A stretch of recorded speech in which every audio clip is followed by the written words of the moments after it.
So I thought basically if you would like to tell us just from the very beginning how you heard about Krishna consciousness. I know that Brahmananda, he called you, right? Yeah, I was attending a business school in Colorado, or no, in New Mexico, maybe Colorado. I can't remember.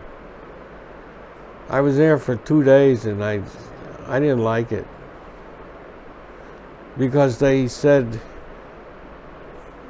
that all the new ones, the freshmen, had to wear one of their pants up, their legs pant. Yeah, so that means I would be an object of ridicule. Yeah. And I was a nonconformist. I was the first hippie in my school, in high school. And I didn't go for that. I said, I'm not doing that. Then they said, oh, you can't stay here. I said, okay, I'm leaving. And then they threatened me. And they said, we're going to send your name to the draft board. I said, go ahead. And I left, sold all my stuff. Because I didn't go for that. Why should I be singled out and ridiculed and picked on, you know? Because they'll know I'm a freshman and I got to walk around with my pant leg up. That's ridiculous. That's for kids, for children, not for grown-ups. So I wasn't going to do it, you know. So I called my brother. I said, I'm going to California to the hippies, to the love and peace, you know. And my brother said, no, I met a spiritual, a saintly person, a Swami. Come back here. So by selling all my stuff, I had $65 or $70. And the plane was like $60 to fly back. So I did. And my brother was living a few blocks away from the temple. And I used to go with him. And I would stay in the temple. He had a job. But I would stay the whole day. And then he'd come to the temple and take his prasadam that Prabhupada would save for him. And Brahmananda would eat the prasadam, then we'd go back. We'd attend the evening lecture. I would take a little rest after eating in the temple room. We hadn't moved in yet. No one lived there. Maybe there was one or two who lived there, but only because it was like a flop house. What is a flop house? A flop house is where you have no place to stay. And you get a free meal, and then you leave during the day. So there may have been one or two. One of them I know had a job, Raphael. He was never initiated. He used to smoke and drink coffee in the temple in the early morning. He worked as a dock worker. So I think he slept there. But then when me and Brahmananda moved in and we were following the rules, so he left. And there was another one, he was from Montreal. He had a French accent. And he was smoking marijuana in the temple. And I never smoked. And I didn't like the smell. So I went and told the Swami. I said, Swamiji, you know, I'm living in the temple and there's another boy who doesn't do anything. He just waits for prasadam and then he leaves. And then he sleeps there and he smokes marijuana. And Prabhupada said, no, he cannot do that. But Prabhupada also was very clever in those days too, because he wanted, you know, in his poem, he didn't think Americans would join because of the rules and regulations that we had to follow. And so he called, I think his name was Charles, and he called him up to his room and he said, "You are smoking, and I don't mind," he said, "but the other devotees, they mind this smell, but I don't mind. So better you go." Because they wanted to follow the rules and regulations. And Prabhupada gave them $5 for car fare. He gave them $5, which was a lot of money. When you know, Prabhupada would send a basket around after the lecture in the evenings, and people would put coins. I mean, sometimes it was $2 in there. That was our only income, you know. So he gave him $5 for car fare, and he left, and we never saw him again. And then me and Brahmananda were the only ones, and then later some other devotees, Achyutananda came, but he mostly stayed at Mott Street with the other gays. He didn't stay in the temple too many nights. He had to move in because his apartment, the ceiling caved in. His ceiling? The ceiling of his apartment caved in. What does it mean, caved in? It fell down, the ceiling. Lucky he wasn't hurt. And so he had to move in. It was like Krishna forcing him to move in the temple. But there was an apartment with Kirtananda and Harigriva where other devotees who were different sexually. And it was known. Oh yeah. Okay. They tried to get me over there because I was a kid, 18 years old. But then when Achyutananda came, sometimes he'd stay with his mother, sometimes in the temple, sometimes at Matri. He wasn't a regular. I don't remember him attending any morning class. There was only a few. Satsarupa would come every morning, and Jodharani would come if she wasn't going to school, because she was still going to college. And there was only my brother and me, three, maybe 4 or 5 people. Mr. Green would come in the morning before he goes to work. There were a few that would come in the morning before going to work. No more than 5. I kept a notebook because we didn't have any books. So I would write notes on Prabhupada's lecture. One time Prabhupada asked me, "What is that?" I said, "That's my notebook on your lectures." And I had a Polaroid camera, and I was the first to take pictures of Prabhupada. Really good pictures in color. And I paste them in the book. And so when Prabhupada wanted to see it, I was kind of embarrassed because his pictures were in there. And he kept it overnight to read what I was writing. And next morning he gave it back. He said, "Very good." And I went like that. It was, it was a load off my mind. Because maybe he didn't like what I was writing. I was trying to repeat what he was saying. So he wanted to check if I was repeating what he was saying. Satsrup used to keep a notebook, but not many others. Maybe we were the only 2 that kept notes. Because this was something totally new, and I wanted to remember it.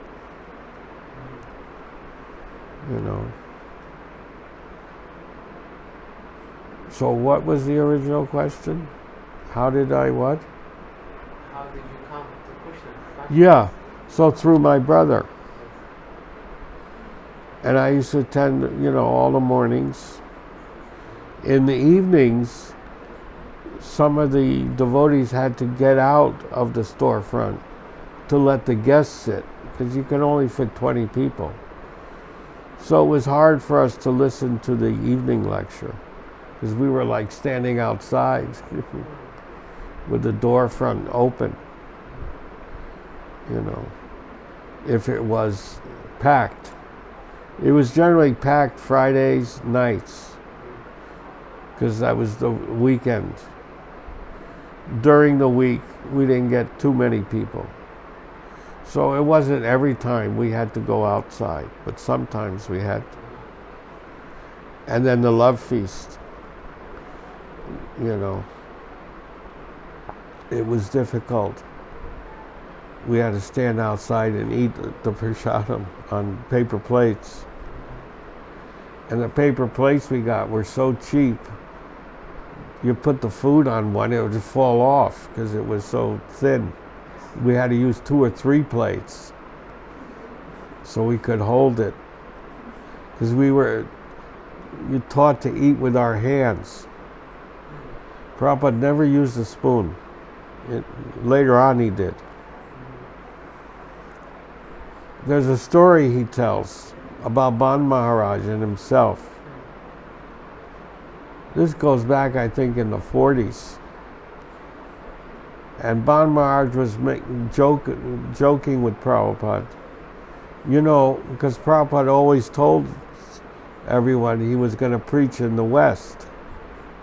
Because Guru Maharaj Bhaktisiddhanta said. So Ban Maharaj, when he was in London and came back, he started using a fork and a knife and a spoon to eat prasadam. So he told Prabhupada, Prabhupada was eating with his hands, and Ban Maharaj said, if you go to America, you got to use these utensils. You better start practicing. And you know what Prabhupada said? I am not going to adopt Western styles. I am going to teach. So that was very significant, because whoever went over to America adopted Western culture, including Vivekananda, who's recognized in India as the greatest expounder of Vedas. But he didn't know anything about Vedas. But he was expert at adopting Western culture. And Prabhupada said he introduced eating chicken in Bengal. Before that, they never did. It was through the Ramakrishna mission. And adopting Western styles. So this is very important, because the Gaudiya Math did the same thing. They stopped eating with their hands and adopted the fork and the knife and the spoon. And Prabhupada said, I am not going there to adopt these. I am going there to teach in Indian culture. And that's why Prabhupada maintained his original dress. The other people who went, they changed their dress. Either Western, or they wore like the Nehru style. Long coat, it was called the Nehru style, which later on became a fashion amongst men and women through the Beatles. Everybody was into the Nehru look. They called it the Nehru fashion. It was started by the first Prime Minister, Nehru. He wore a long coat or like jacket, and it buttoned at the top. But they made adjustments on it, the fashion people. So Prabhupada was unlike that. He wore his dhoti, or lungi. And I remember in India, they didn't make saffron. Prabhupada on the ship, when he came over, he brought a big rock, like a clay, and it was red color. It was a natural red clay that he made, that he brought over. And he would buy white cotton and put it in a pot with the clay, and that's how he dyed his clothes. Even in America, they didn't have saffron. Those who did wear dhotis, which was one or two, wore yellow. Completely yellow color, like Kirtananda. And other people who would wear the dhoti would bring it with them to the temple. And before the class, they would put on the dhoti. I think Satsvarup did and others. I didn't. It was too hard to put it on. And Brahmin underwear, that was a hassle too. You know, you wear Brahmin underwear or regular underwear? No, really. You say it again? Brahmin underwear, it was called. Brahmin underwear. Brahmin. Ah, okay. You don't wear? No. Brahmin. I used to wash Prabhupada's underwear, and it was a piece of cloth this wide, long, and then like a piece of cloth, like a string. Yes. Ah, kopin. You kopin. Ah, yeah, I wear a kopin. Yeah. Oh, you wear a kopin. We called it, in those days, not a kopin. Ah, okay. We called it Brahmin underwear. Ah, Brahmin underwear. Oh. Yeah. I thought you said Brahmananda. No, Brahmin. Okay. Brahmin. Okay. A Brahmin. Brahmin. We called it Brahmin underwear. Okay. We weren't familiar with kopin. And so, you know, we had to change and wear that. And Guru Kripa had a slang for it. You keep it tight. And then, I don't know, he made up a jingle. You keep it tight, then you keep it loose, then you get agitated or something. So you keep it tight, you know. But we would get, some rash from it. We weren't used to it. But gradually we got used to it. I wore Brahmin underwear. But anyway, that's how Prabhupada dyed his cloth, by using a red clay. And when it was dry, it looked saffron. Later on, of course, the stores, because they got requests, ordered the saffron. But that was much later. I remember Prabhupada was invited, this is before ISKCON, but he told the story, to a cocktail party put on by the Ramakrishna Mission, which had a beautiful building on the west side in a very nice residential area. Very rich people lived there. Uptown? Yeah, uptown. The west side uptown was like the rich people. Was it the same area where Dr. Mishra had his yoga? Yeah, I think so, in that area. They were called by the newspapers the Uptown Swamis. There were no downtown Swamis. Downtown meant poor. Bowery, where you had drunkards, drug addicts, prostitutes. There were no downtown Swamis. But Prabhupada was referred to as the downtown Swami, the people's Swami. He earned that title in the newspapers. And he was respected for that, because the other uptowns, they were getting the money. So he was invited by Swami Nikalayananda. I think he was Bengali. who was in charge. And other swamis and yogis also came, whoever was there, not so many. They came, mostly yogis probably. And the people who did yoga weren't the old people, weren't the young people, they were the old people, to keep their bodies in shape for sex. You know, they would do the gymnastics. Prabhupada called it gymnastics. It's not yoga. So Prabhupada went there, and when he entered the room, the whole room went silent, looking at this person in orange saffron-colored robes. They never saw it before, because they were in suits and ties, or Nehru jackets, with the white yogi pants, the tight pants, but certainly not in robes. And they were all looking at Prabhupada. There was interest. And Swami Nityananda greeted Prabhupada, said, "Thank you for coming." This Prabhupada, he wanted to, he said he analyzed the American people. He even analyzed their shopping habits.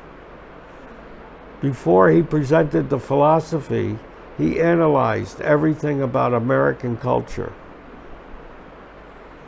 He said he was very impressed with Butler, Pennsylvania, little town where he arrived, had many churches, at least a dozen churches.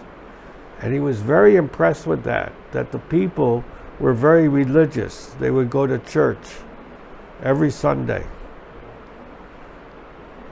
So he was encouraged by that. He thought there was no religion. So when he saw the churches, he was very encouraged. He even gave lectures. Sally Agarwal, who was the wife of Gopal, who invited him and sponsored him, she would arrange programs in the local school, church, and even colleges where Prabhupada gave lectures. There's the very first photograph of Prabhupada is in Butler. I'll turn the computer around.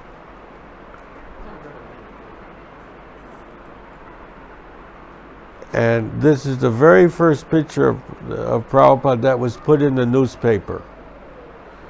This is in a school. And Prabhupada's holding the Bhagavatam and preaching. That's the first volume Bhagavatam. That he brought with him.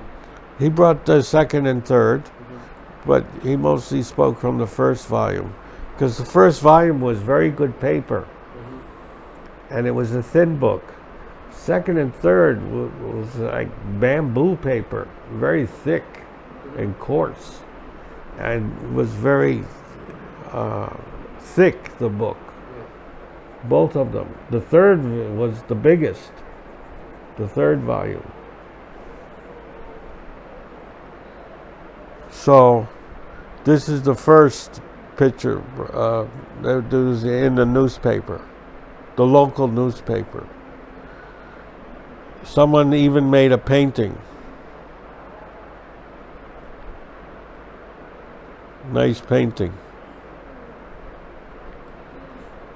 of that picture.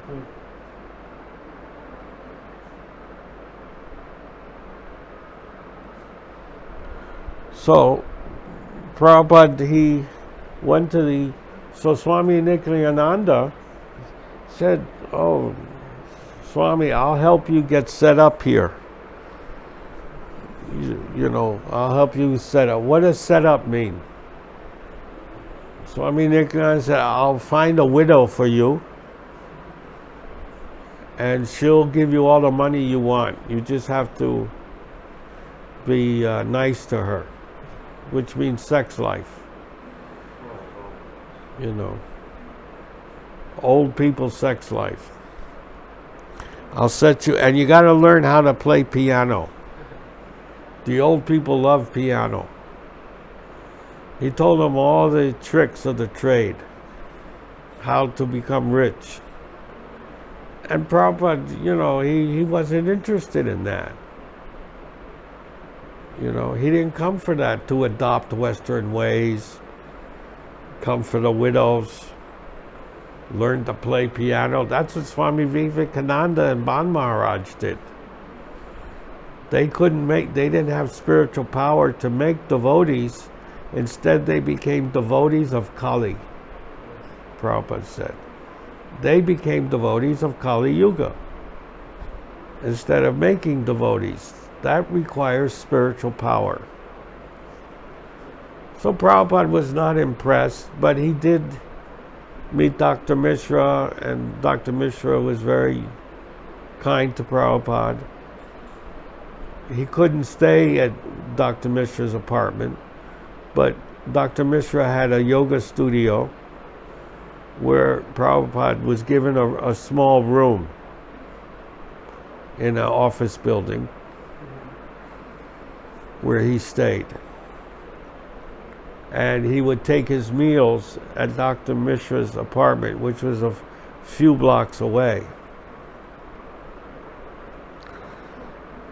And I think I checked once on the map. It takes about 8 minutes.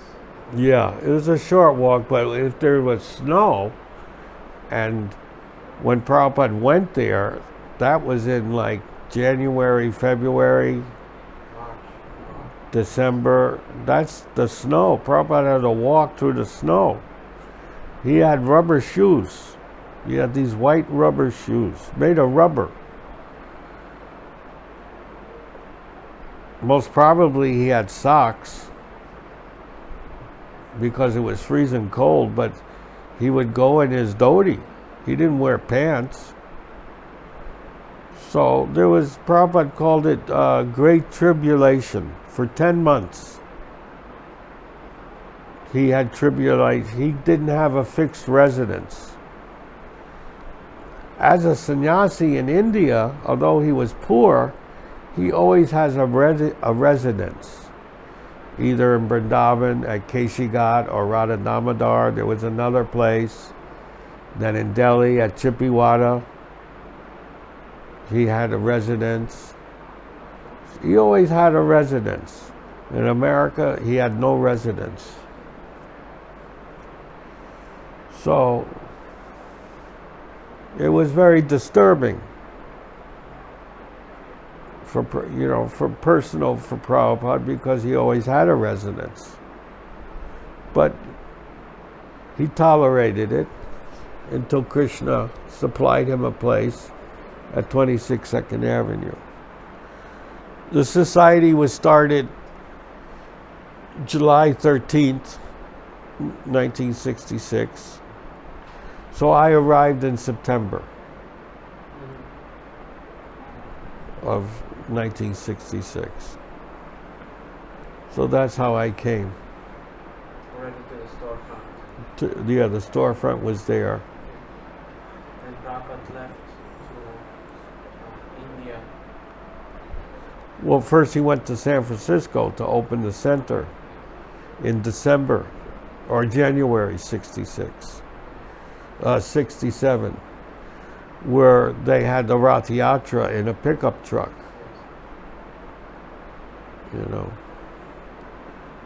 And Mukunda started that center with his wife Janaki. And it caught on very fast.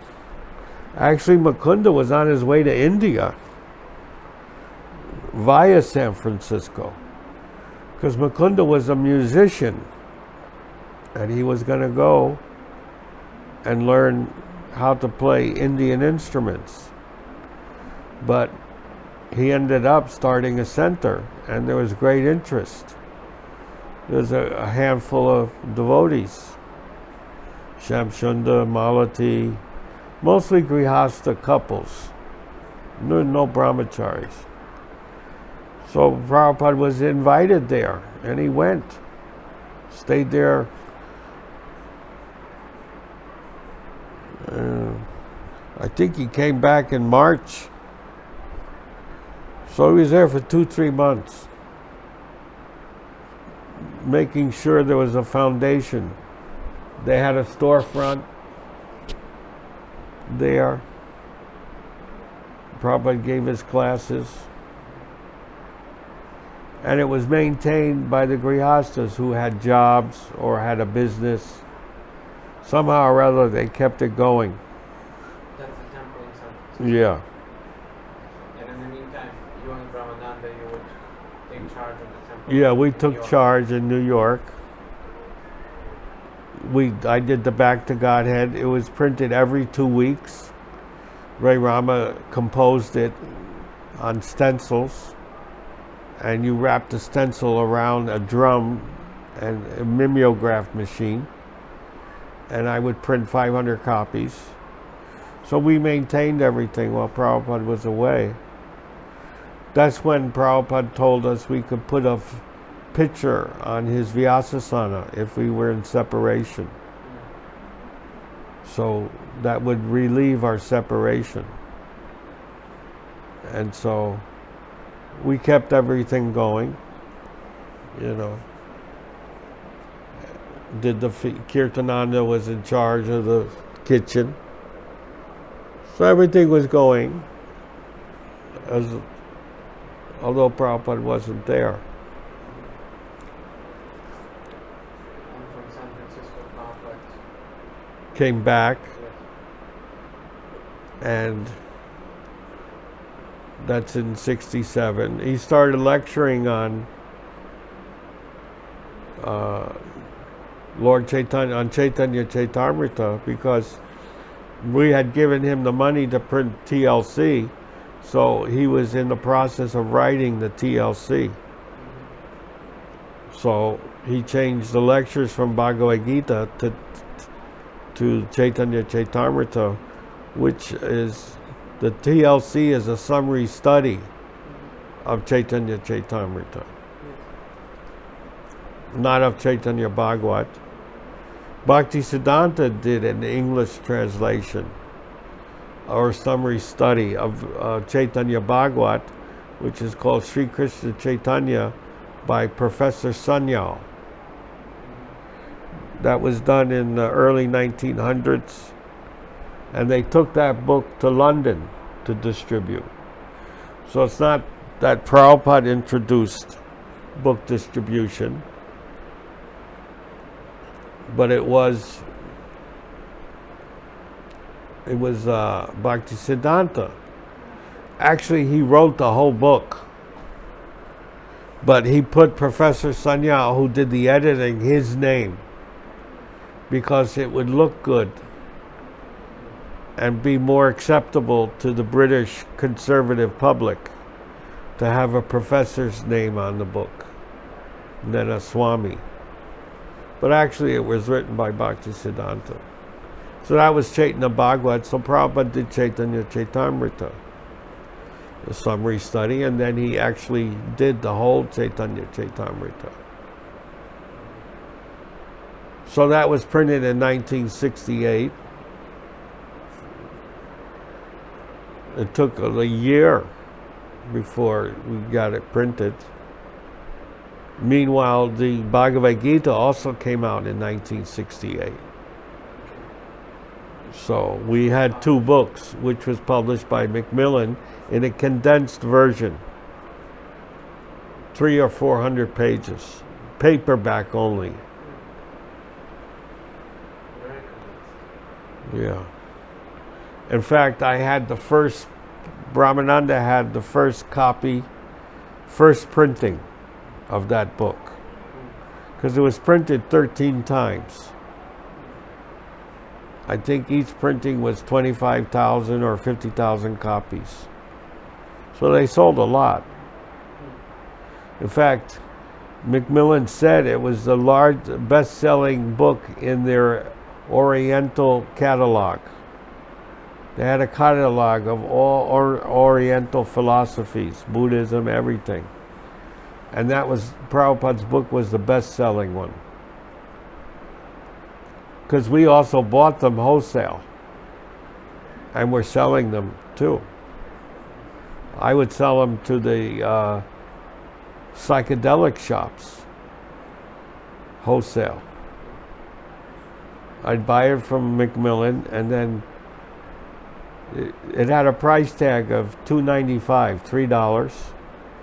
We got it for $1.50. So I would sell it for $2 or 20 cents or something, and then they would sell it for $3.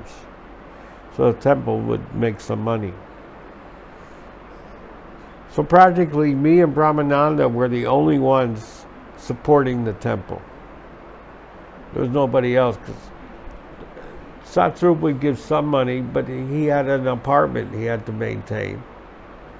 So did the others, so they didn't give too much. Me and Brahmananda were the actual ones maintaining the temple in New York while Prabhupada was away, and after, when he came back. So we took the responsibility, whereas the others didn't take responsibility. Most of the first devotees took from Prabhupada, but they didn't give to Prabhupada. So me and Brahmananda were the first ones to give to Prabhupada. And that was a question I asked. What are we supposed to do for... I felt guilty that Prabhupada was giving us everything, but we weren't giving him anything. And in a love relationship, there has to be reciprocation. So that was a question I asked. What can we do for you? And that's when he told me. I think I told the story before. That the duty of the disciple is to assist the spiritual master in his work. And then I meditated on that. He didn't tell me specifically what to do, because love is spontaneous. If Prabhupada told me what to do, then that's robotic. Then the love is not there. Rather, he was very abstract in telling me how I could do it. He wanted me to think about it, use my brain, which I did. And that's when I came up with the dictaphone, which Prabhupada previously dreamt about, a machine that could record and could be typed. He called it a machine in his dream. He didn't know there was a dictaphone. I didn't even know what a dictaphone was. So that was my first service to Prabhupada. Well, I was doing other menial service as well as keeping Krishna's money. A lot of people think my name Gargamuni meant I had money. Although Prabhupada transliterated the word. Garga means a pot full, and Muni means money, pot full of money. But I didn't have a pot full of money. I gave, I was a kid. The real meaning of Gargamuni was I kept Krishna's money properly. I didn't misspend it. I was very conservative, to the point where I practically did an aparad to Prabhupada in the early days. Anyone who wanted money, Prabhupada said they have to sign a voucher with their signature. If you wanted 25 cents for the subway, you had to sign a voucher. If Kirtananda wanted money to buy fresh vegetables, he had to sign a voucher. He hated that because he was older than me. I'm a punk, a kid, and he had to come to me to ask for money, which was condescending for him because he was a very arrogant person anyway, by nature. So he hated to come to me to ask for money and sign a paper. He didn't have to do that before me. The Swami would give him money to go do this. Now he has to come to me. He didn't like that. So Prabhupada was going to go with somebody shopping at the Indian store, at the Arab store. So he needed 25 cents for the bus. So I said, here's the voucher, Prabhupada, you have to sign. And Prabhupada laughed. He said, oh, very good. Very good. He liked that, actually. But actually it was an apparat. But Prabhupada was teaching me to be conservative with the money. I shouldn't just give the money. So Prabhupada signed it, ACB. A.C. Bhaktivedanta Swami. He signed the voucher. And he was happy about it. So I did my service diligently and respectfully. Plus printing back I was really engaged. I didn't have a dull moment. Helping to make chapatis in the morning. Then when the Back to Godhead, I had to do the printing in the morning after breakfast. Taking care of the temple. Somebody had to be in the temple at all times, because people would walk in during the day. I had a table in the back of the temple with Prabhupada's, all the Back to Godheads, because I would save all the printings, so we had a good supply of literature. Sometimes I would repeat the printing, make like 25 copies more, so we'd have a good variety of literature, as well as printing. I printed essays, Introduction to Gita Upanishad, Who is Crazy, Krishna, Reservoir of Pleasure, and the Peace Formula. I did all those. So we had some literature to give, you see. Plus the Srimad Bhagavatam was tough to sell, because Prabhupada sold most of the first volumes in India.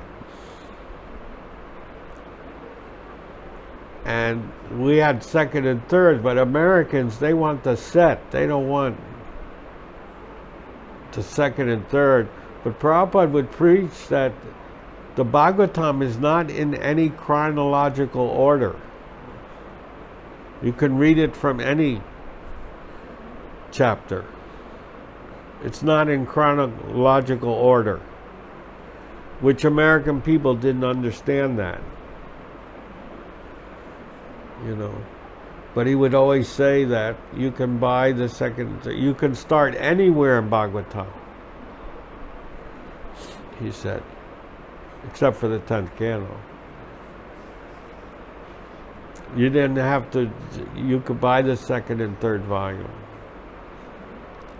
you see. So we actually eventually sold them. I think the total printing was 700 sets. But Prabhupada had sold, actually before Prabhupada came to America, his books came to America first. They took 18 sets of Bhagavatam. Because in America, they have the federal libraries. I think in 3 cities or something, or 4 cities. So they ordered 18 sets for all the federal libraries.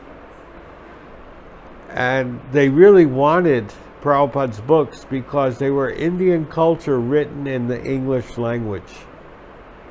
They wouldn't take the Hindi language. And very few Indians, except for maybe some of the leaders, were writing in English. So they really appreciated Prabhupada's books because they were in English. So those books arrived before Prabhupada did. The same like Bhakti Vinod Thakur, whose book arrived in the same year that Prabhupada took his appearance. And Teachings of Lord Chaitanya, which was the first book written in English, printed in America, or printed for Americans, was done in 1968. If you reverse 1968, it becomes 1896.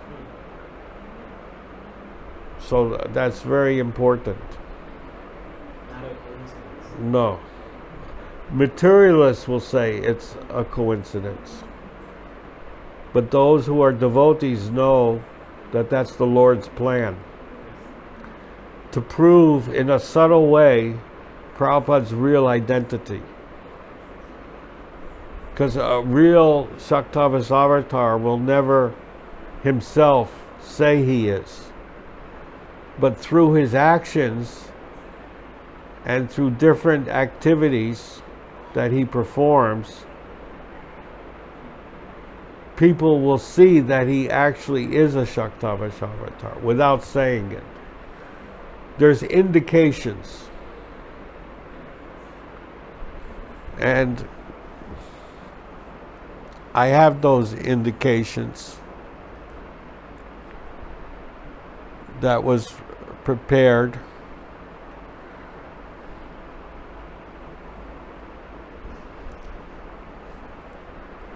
I'll just find that out.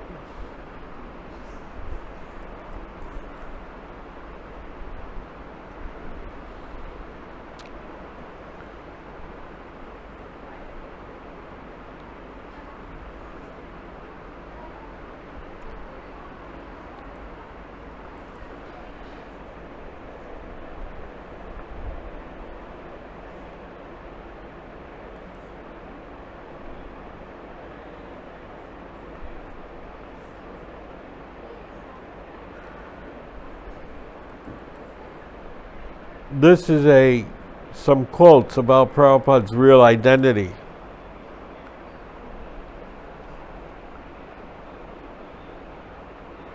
Sometimes an ever-liberated personal associate of the Supreme Personality of Godhead descends into this universe just as the Lord descends. Translation. This is from we'll see where it's from.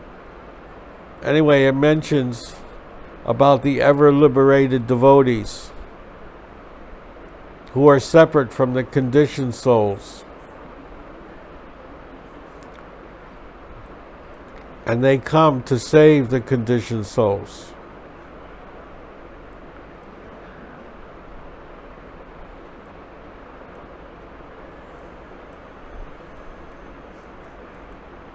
And Prabhupada explains that Bhaktivinoda Thakur in his Amrita Pava Bhasya mentions about the ever liberated souls as opposed to the ever conditioned souls.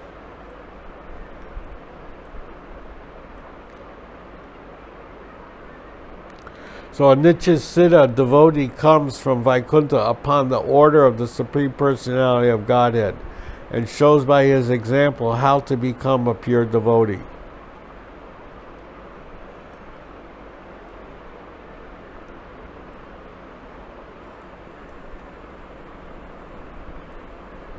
Here's some other quotes that Satyaraj gives.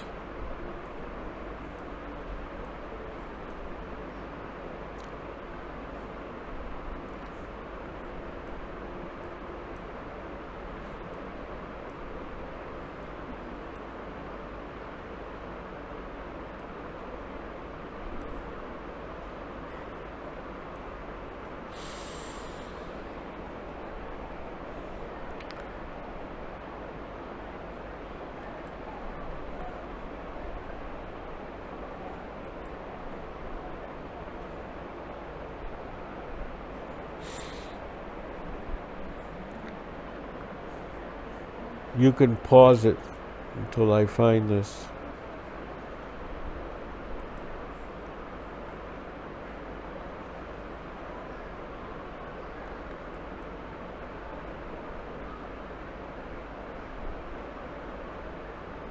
I had a conversation where Prabhupada explains the Gargamuni term. You read that one?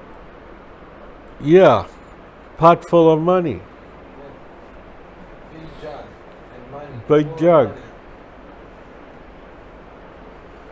But I never had money. Of course, whenever I met Prabhupada, if I had money in my pocket, I gave it all. Prabhupada says, no, cheat the government.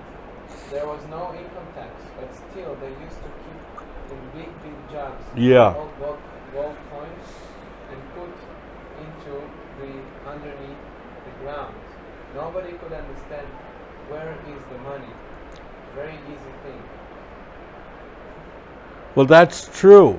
Because when I came to India in 71, in the newspaper, I would read the newspaper every day because I would get leads on making life members through advertisements of companies. Oh. Yeah, that's how I got to make members. A company would advertise, I'd get the address and go there and make a life member. So I read many times how a farmer was plowing his land and he hit a clay jug. And he spread the dirt and found gold coins. So what Prabhupada said is true, because I read it in the newspaper. Many times farmers found a treasure that were buried, and the people died and they didn't know until a farmer plowing his lands would find it. So that's true. I don't know where that I put that.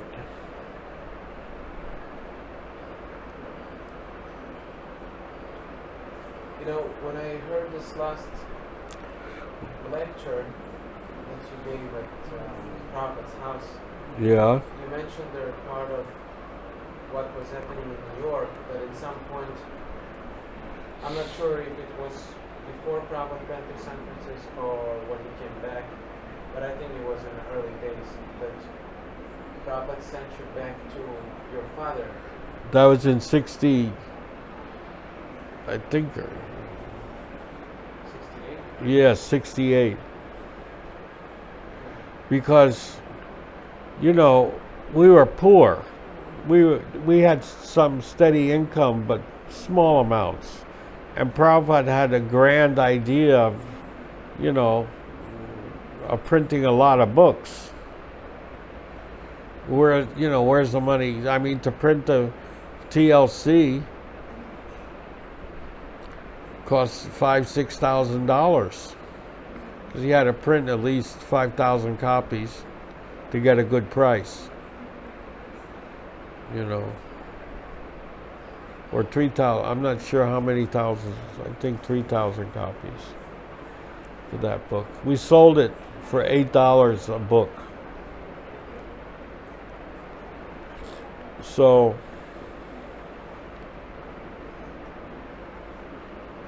Prabhupada quoted me the prayer, Samsaradava, Nananita Loka. He said, the spiritual master douses the fire of material sense gratification, but I'm going to send you back into the fire. Apparently Prabhupada was kicking me out for the first time to go back into the fire, because he thought my father had 2 factories all together. Which factories were They made plastic packaging Okay. for chocolates, you know, the plastic on top Yes. of chocolates, and square and rounds for like perfumes. You know, Yardley was one of his, they make men's cologne. there was round cylinders for packaging, putting goods in. It's called acetate plastic. It had a smell to it. And it came in big rolls. So Prabhupada had two sections of the fact. One side made squares, the other side made cylinders. So it was very successful. He would buy the plastic from Monsanto, and he had some good customers. We had a warehouse. So Prabhupada sent me back there. So my father took me in. He had me work in the warehouse first. I thought I would learn every aspect of the business.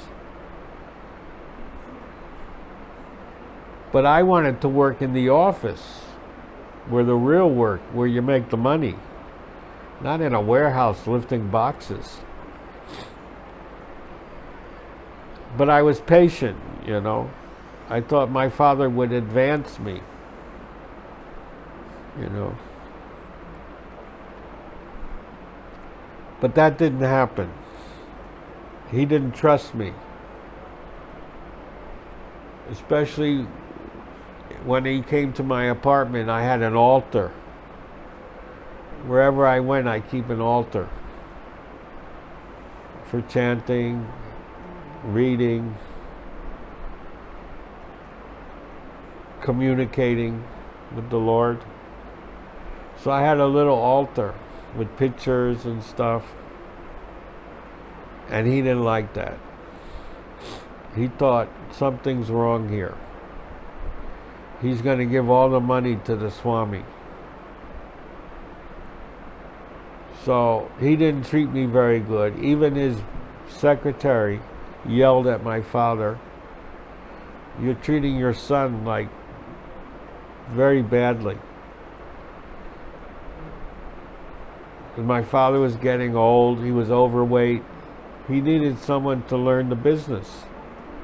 Ultimately, he liquidated. Didn't leave the business to anybody. Just liquidated as junk, everything. That's how sick he was. Anyway, it didn't work out. So I told Prabhupada, I used to go on weekends back to New York. And I told Prabhupada, my father, he's not going to let me learn the business. So then Prabhupada said, I will be your father. You come live with me. I said, oh, thanks God. You know, because I didn't want to be away from the temple. That's why I came there. And go back into material life. I mean, my father did many tricks to try and take me away from this. He sent prostitutes. He had these, in one part of the factory, he had these Puerto Rican ladies. And they would come to work like they were models. They looked like prostitutes with makeup. I mean, they're working in a factory. They would drive up from New York City. There were about a dozen of them. So in my apartment, I'd get a knock at 11 o'clock at night, and it was one of those ladies. Your father sent me to take care of you. I said, no, it's better you go back to my father because he's old man. He needs care. I don't need any care. I'm a young man. I can take care of myself. So he did that several times. I told Prabhupada. You know, Prabhupada mentions me in a lecture in India. That he had one student, he didn't name me by name, but it's about me. how he wouldn't eat meat because my father put meat in my soup. And I told Prabhupada, I'm eating meat. He would grind it up. Very fine. Yeah, very fine. And Prabhupada told me to be like Prahlad and tolerate. For the means justifies the end. You know. So I told, I used to tell Prabhupada everything. I didn't hide anything. How my father was not respecting my big beliefs, you know. So he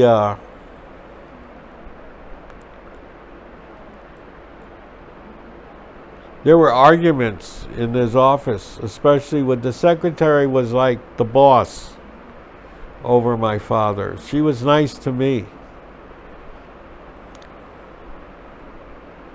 What do you think? So Prabhupada said, this is in a lecture. It was in Vrindavan, 1975. And he says, meat eating is the general life of Europeans and Americans. But at the present moment, if someone offers you millions of dollars and he requests you take some meat with me, I think you will deny. This is called viragi. This is called viragi. He says it 2 times. I've actually seen our Gargamuni was sent to his father. He mentions my name. Was sent to his father. I advised him, your father has big business. Just take it for Krishna consciousness. So father was very glad, his father. But he offered meat.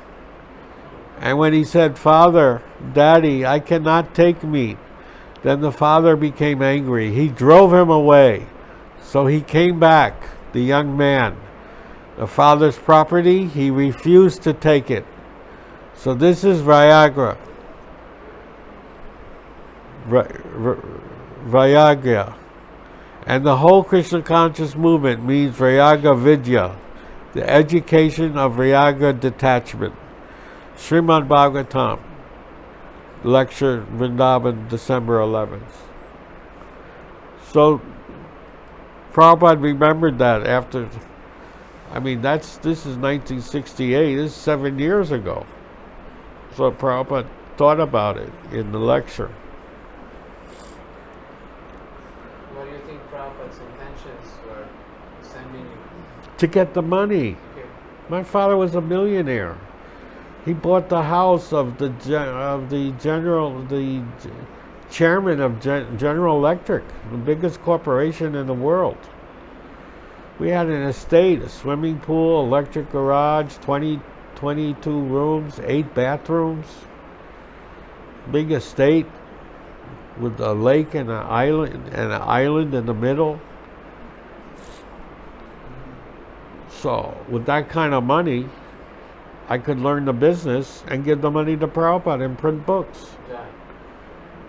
But he didn't want it because he didn't trust me.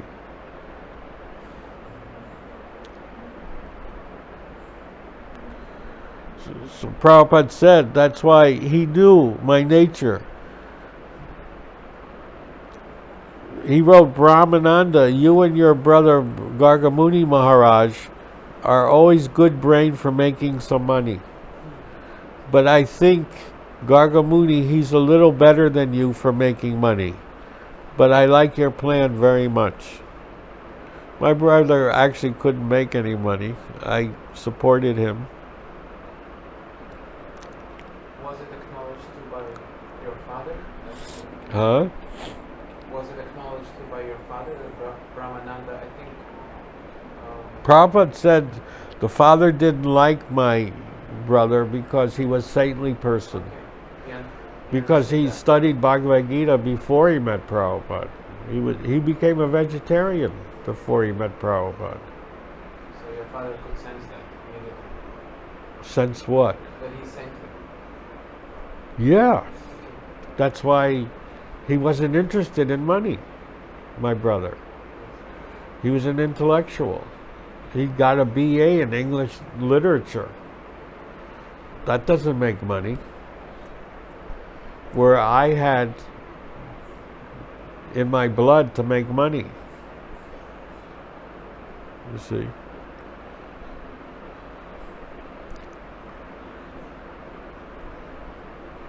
So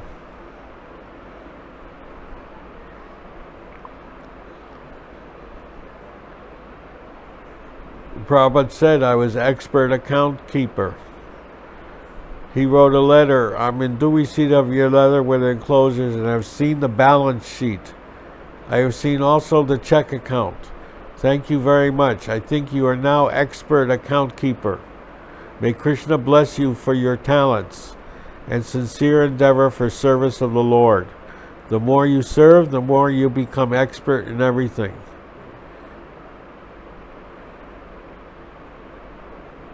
And then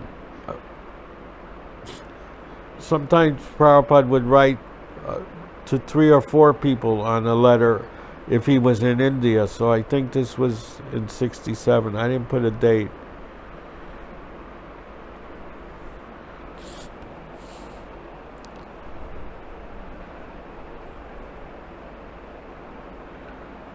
So anyway, what other questions you have? Practically speaking, you are the first treasurer. Yeah, Of ISKCON. not practical. I was appointed. I signed my name on the income tax exemption paper, Yes. which is more important than the incorporation paper. Oh. Yeah, because that's how Prabhupada got recognized as a bona fide minister of religion. Not by the incorporation. By the tax.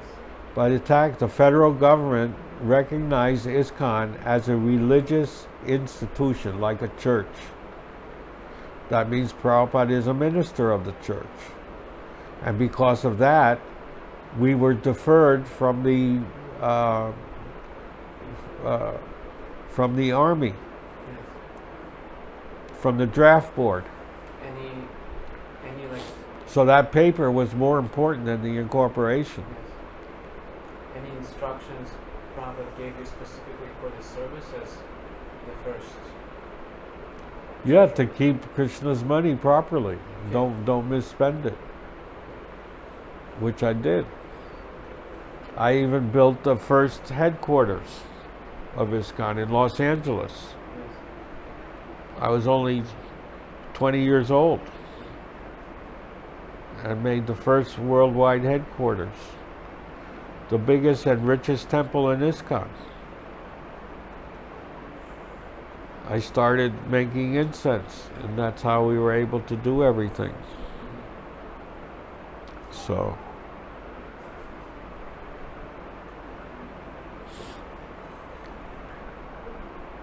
Yeah, there are many questions that I had in mind. My plan was basically just to go more or less chronologically of Prabhupada's Leela and how your life. see here, Prabhupada wrote a newsletter. All ISKCON temple presidents, May 4th, 1970, from Los Angeles. And he lists all the temples: Berkeley, Boston, Boulder, Buffalo, Columbus, Detroit, Hamburg, Hawaii, Laguna Beach, London, Montreal, New Vrindavan, Vancouver, New York, Paris, Philadelphia, Providence, St. Louis, San Francisco, San Jose, Santa Barbara, which we started, Seattle, Sydney. My dear, and then Prabhupada says, I hope everything is going well in your center. As each and every center is my life and soul for preaching this movement, I hope you're doing your best to conduct the regular routine duties of temple chanting and such.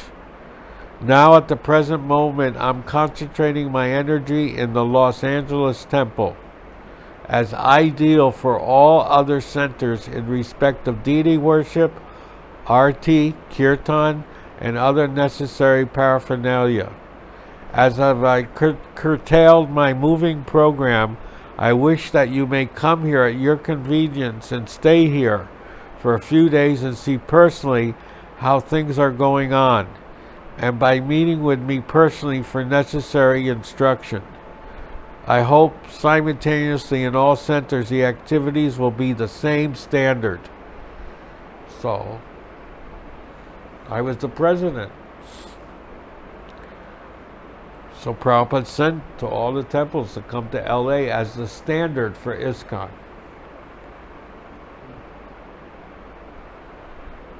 So I was in charge of that. We had 150 devotees.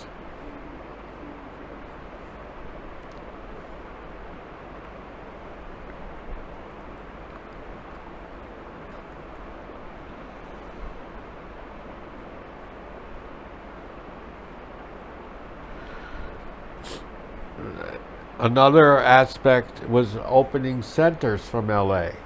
San Diego, San Jose, Denver, because we had the manpower. And Prabhupada wrote a letter. So far, possibility is of opening centers. It is now definitely ascertained there will be no difficulty to maintain a center anywhere.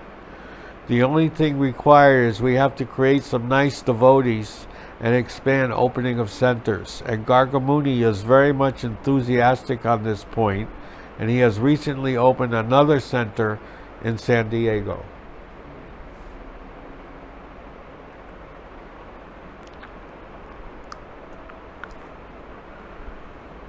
So,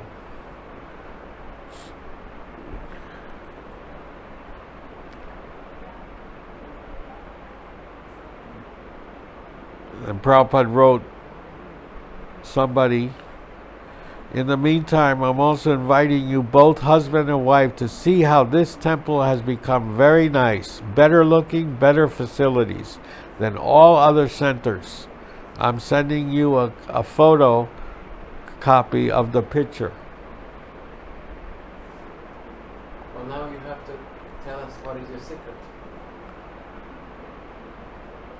The secret was the desire to serve selflessly, because I didn't benefit one penny from anything. Even spiritual sky. No. Never took a penny for myself. Prabhupada said even when I had the wisdom tooth, I could have taken the money from spiritual sky. I took it from my mother, the $100. And Prabhupada wrote back a very nice letter.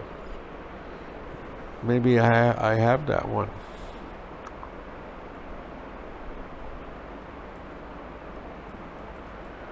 If I saved it.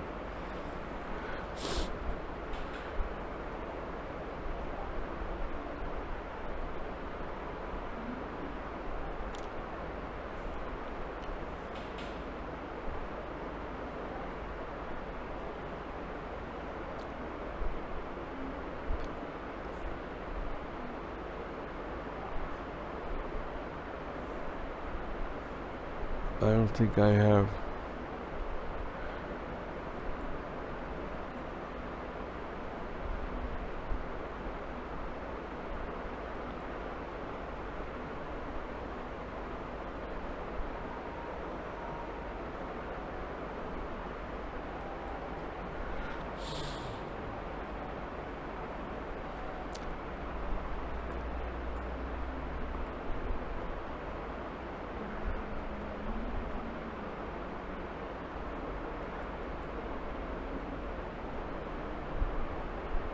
Prabhupada was pleased with my about business. I am pleased to note your attitude regarding business.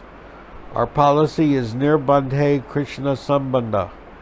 We shall accept all kinds of civil activities, including business, trade, and industry, only in connection with Krishna. And I'm glad that you are following this principle.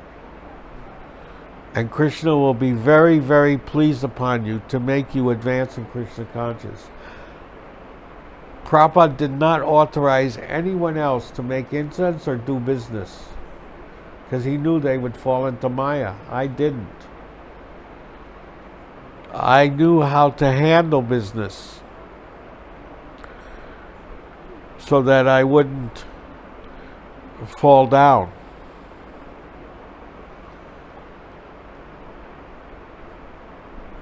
So how do you handle business in Krishna consciousness? You just spend it for Krishna, not for yourself. Here, Wisdom Tooth Affair. I found it.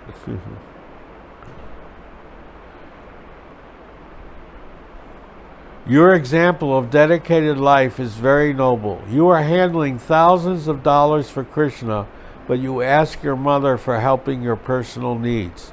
I very much appreciate this example, but it is my order that whenever you are in such trouble, you should not minimize any expenditure. You must have the best kind of treatment available, and you can spend from the money you are collecting on behalf of Krishna.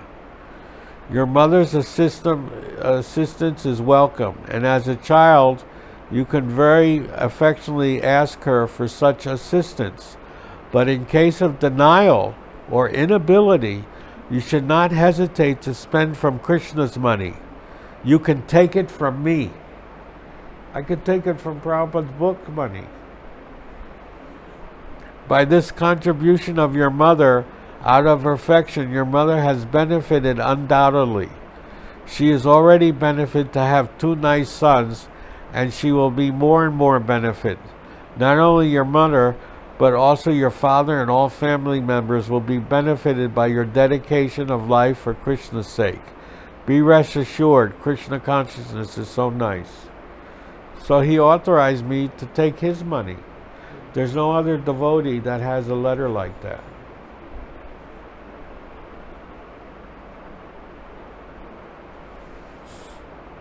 I had thousands of dollars in my care.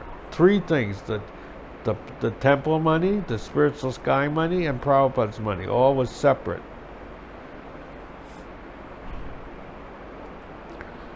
I made a lot of enemies because of Prabhupada's money.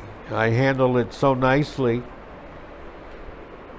The temples were not paying for Back to Godhead, to Prabhupada's book fund. So Prabhupada had to write a newsletter in Los Angeles saying, our Gargamuni has told me you are not paying. So people hated me because they were living off of the Guru's assets. I always respected Prabhupada's money as not mine, but as his. So I never touched his money, even for my personal. But they were spending and using the money for the temple or whatever, I don't know. So I had to send a newsletter signed by Prabhupada. They weren't paying. After that, they paid. Some of them. Yeah, well, I remember there was a whole argument there with Brahmananda and Hansadutta, right?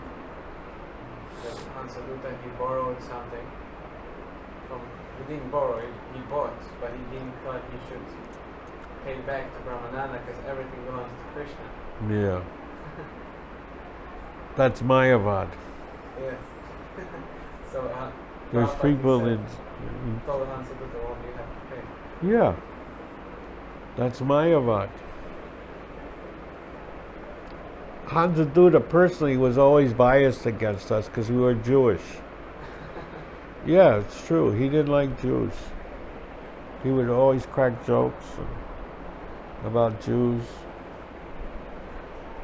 So when it comes to the money, Yeah, because he was poor all the time. And whatever we did was successful. When he opened the center there in Hoboken, there's nothing. They had to close it. When I opened temples, they never closed. I opened Seattle, still open. Gainesville's still open, and the Prasadam is still open. Nepal in Kathmandu, I opened that one. They're still open. And the ones I developed, I can show you letters. I'm the first to give money to Vrindavan Temple. Nobody was giving. I did 72. 3 years before. Even before we got the permission to build the temple, I was sending money, and they were buying sand, cement, and stones. Even before they got the, and it came from me. I was making 2 members a day. Prabhupada says it. Then I gave money to the Bombay temple. I did 5 lakh rupees in 1 year.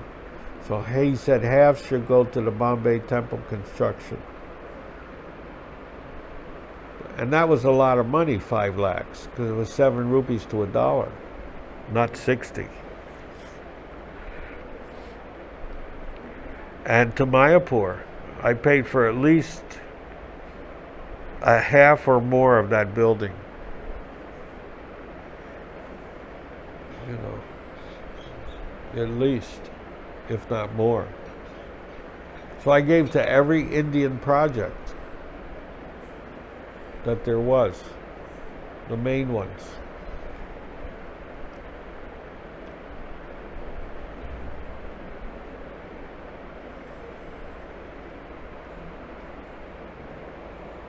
So it can't be denied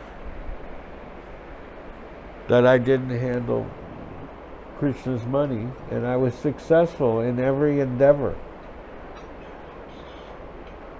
Even Bangladesh, I was the pioneer, and now there are so many temples in Bangladesh.